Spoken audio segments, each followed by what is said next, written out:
So my number one goal is to make sure no one falls asleep. You can see it's a small topic that I'll probably cover in the next 18 minutes. And so let me begin with the evolution. Now, I'm sure it's not true of lawyers in the UK and the EU, but of course, lawyers in the US did not start off with the highest of standing. There's a well-known parable of what we call the Virtuous Engineer. And the Virtuous Engineer was an engineer who had done a lot of good works during her life. She had figured out how to channel waters to irrigate crops, build roads so the poor folks could get to their livelihoods, and help bridges be built. And when her time was up, she came before St. Peter, and St. Peter looked in the book and said, you know, I've got some bad news. You're going down. And she said, well, that can't be right. There must be some mistake. And he said, well, it's written in the book, and the book is never wrong. And lo and behold, she goes down below. About a month later, St. Peter's looking at the records and realizes, in fact, they made a mistake. She should never have been sent below. She should be in heaven. And he calls down to the devil and says, we've made a big mistake. You've got to send that engineer back up. The devil said, hey, she's great. She's managed to figure out how to cool the area by channeling waterfalls. She's built all these great structures. Our quality of life is fantastic now. Sorry, but we're not going to send her back. St. Peter says, look, I guess we're going to have to go to court and litigate. The devil said, good luck finding a lawyer up there. So, with that in mind, I'm acutely aware that we have very different traditions in the US and UK, although I think there is a fair amount of convergence happening between the US and the UK and the EU. And part of what I'd like to do is sort of review the US history and suggest some things that may be of help in the future, both in the US and in the EU when we get to that point. So, largely the tradition in the US is of volunteer pro bono work, volunteer representation of those who can't afford it.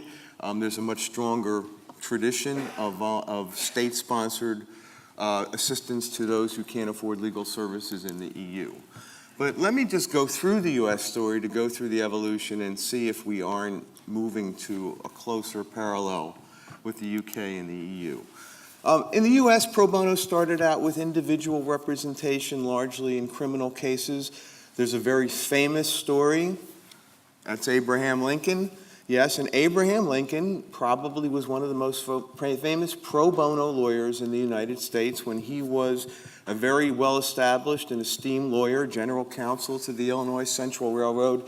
He took on the defense of a murder case of a farmer who had shown him kindness when he was poor and defended the son of this farmer in what became known as a very well-known murder case, and he won an acquittal.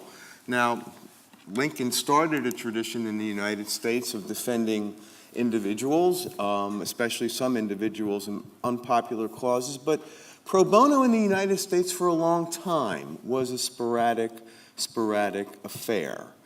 And then we had some dramatic events in the United States. The US Civil Rights Movement in the 60s, which exploded, and you may have seen the images, in history books, everyone here is far too young to have seen them in newspapers, of people being arrested, beaten, bullied for exercising basic civil rights in the United States. And it got so bad that President Kennedy issued a call to the lawyers. He said, where are all the lawyers? What are they doing about this? And that call gave rise to an organization called the Lawyers Committee for Civil Rights, in which many lawyers took on individual representations of the kinds of people who were suffering the deprivation of civil rights in the South. I won't pretend that those representations were the only cause of changes in the United States that led to the passage of major civil rights bills, but they were certainly a contributing factor, and in many ways that was the beginning of the lawyer's finest hours, the effectiveness of pro bono representation in the United States. Now, in the US, we have a very effective history of taking individual representations and achieving major social change through those representations. School desegregation. Thurgood Marshall, then a lawyer with the NAACP Legal Defense and Education Fund, argued the Brown versus Board of Education case in the Supreme Court. Actually, he argued it twice. 1953, 1954, led to a unanimous Supreme Court ruling in 1954, which desegregated all public schools in the United States. We've heard, I was very intrigued by the discussion this morning about the right, how you deal with the right to representation in the UK and others. In the US, there was no right to criminal defense, oddly enough, until Gideon versus Wainwright, 1963. Supreme Court of the United States said if you are charged with a felony, a major crime, you have the right under our Constitution's Fifth Amendment to a lawyer. So, states and the federal government, they had a choice. They'd either have to provide defense counsel to individuals charged with crimes, or they couldn't prosecute them. So, the United States, every criminal defendant has the right to a lawyer, can't take it away, it's in our Constitution because of Gideon versus Wainwright. We do have the death penalty again in the United States, and a lot of people, actually, we've seen a lot of help from the UK and the EU in trying to get rid of it once again. But in 1972, in a case called Furman versus Georgia, which I actually worked on when I was a law student, the Supreme Court held that the death penalty as then administered in the United States was unconstitutional. It was the equivalent, the Supreme Court said, of being struck by lightning. That of all the people eligible for the death penalty and of all the people who actually got it, there was absolutely no rhyme or reason for who got the death penalty and who did not, and therefore, as then administered, the death penalty in the United States was declared unconstitutional. State laws changed, and it is now back, although there is a fairly robust movement again in the United States to do away with it. Most recently, very happily, very recently, the Windsor case, marriage equality. The case established that under federal law, same-sex couples had the same rights as heterosexual couples, all through individual litigation, all through Supreme Court decisions. So, what's the next phase? What's the phase we're in? Well, we are seeing the rise, and this is something that's been especially, I think, prevalent since the 90s, the rise of strong pro bono, independent pro bono institutions. I'm going to talk about two of them in a couple of minutes, but devoted to everything to equal rights for women, equal rights to various minorities, free speech, freedom of the press, civil, political rights, and there are a host of such organizations in the United States. And we're beginning to see, I think, the same thing in Europe, although frankly, I think the trend is not quite as robust yet as it has been in the United States. So from my own personal experience, I want to talk a little bit about what makes these pro bono organizations, these independent pro bono organizations, effective, at least given the US experience. I think there are four pieces to it. One, and they actually mirror the qualities of good lawyers. They mirror the intensity of the research, the analytical abilities, the abilities to articulate difficult issues in clear and convincing ways, and if necessary, the ability to go to court and litigate. And so, I think that strong research, well thought through policy proposals, public articulation of the issue and the proposals and why the proposals are proposals likely to solve and advance the issues? And finally, if necessary and effective, going to court. And let me give you the experience of two institutions that I've had the good fortune to work with. The first is the Brennan Center for Justice. Brennan Center for Justice's mission is protecting democracy. It sounds very grand, and it is, but it means protecting the right to vote, ensuring fair elections, and limiting, to the extent it can be limited under our Constitution, the role of money in politics. The Brennan Center is named after Justice Brennan, one of the great liberal justices in the United States. I had the very good fortune to have clerked for him. But it started out in 1995 with just 2 employees. It was affiliated with the NYU and still is affiliated with the NYU Law School. Today, it has 77 employees. It is a major institution, and it follows the model that I've just described. It has enormously effective research. In just with respect to voting rights, the Brennan Center has produced about 60 major research papers, often in conjunction with law schools, social sciences, but those research papers, well documented, enormously respected, dealing with everything from issues of voter registration to debunking the myth that there are problems of voter fraud, a big excuse that's often used by certain political factions that want to enforce certain identification requirements on voters. That was the basis for a number of laws in the United States. Brennan Center did a massive study which basically showed there is no voter fraud in the United States. So all these laws that try to impose restrictions on people's ability to vote based on identification were shams. Effective policy advocacy. The Brennan Center has worked with state legislators and state governments to work on voting registration issues, access to polls issues, and because of the credibility of its research, it actually has made enormous inroads into convincing at least a number of states to change certain election practices to enhance the ability of people to vote and to reduce the impediments to voting. And when necessary, the Brennan Center goes to court. And it goes to court very, very effectively.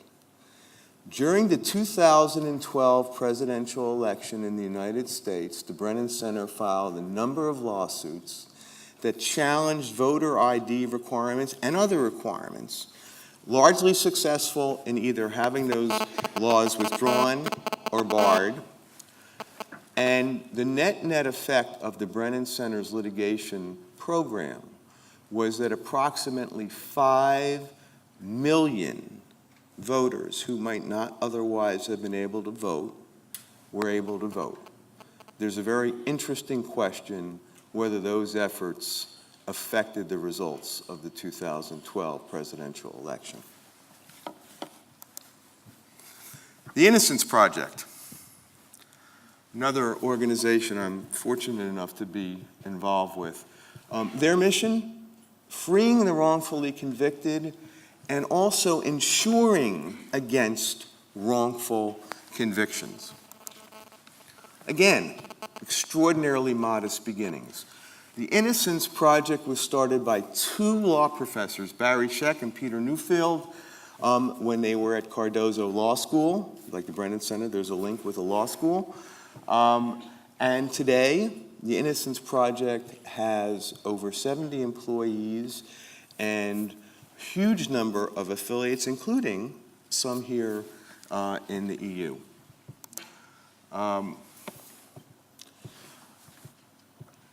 The Innocence Project does first-rate research on the unreliability of eyewitness identifications. It's done first-rate research on DNA testing, for which it's quite famous. It's done first-rate research on the unreliability of many confessions, because the research the Innocence Project has done, it shows that the most common causes of wrongful convictions are coerced confessions and wrongful eyewitness identifications. So litigation effectiveness. To date, I look at my BlackBerry because I want to make sure I have the up-to-date number. The Innocence Project has secured the reversal of 323 wrongful convictions. 323. 25% of those convictions were for murder.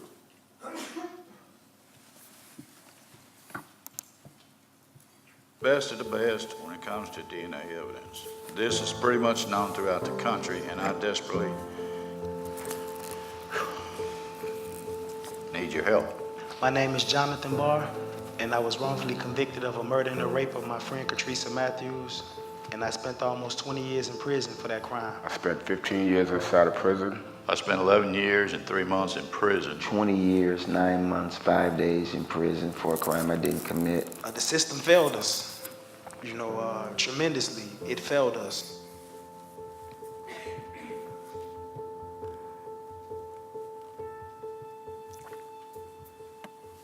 It was a great relief to be able to walk out of there a free man after 14 years.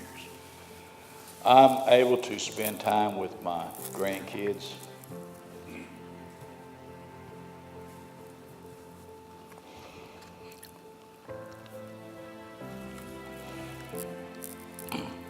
I can hold them in my arms. I can take them to church. Take them out to eat. I can remember my first day coming home from prison. I sat up and watched the sun come up that morning, and you see the sunlight every morning rise in prison, but to actually feel it, as a free man outside of the fences, it was a totally different experience, The whole time I'm watching it coming up, I'm saying, I'm free. I'm truly free. Hard not to be moved. So, I would close with this. There are two people who've always been inspirational to me. They were both great advocates of justice. One was Martin Luther King, who said, "Injustice anywhere is a threat to justice everywhere." The other, because I tend, as Miriam Buell, who works with me a lot, knows, I tend to be very bottom line and action-oriented. The other is a very different seeker of justice who had a much more direct view of what was required of all of us. And that seeker of justice said, it's not what you say, it's what you do. That was Batman. Thank you.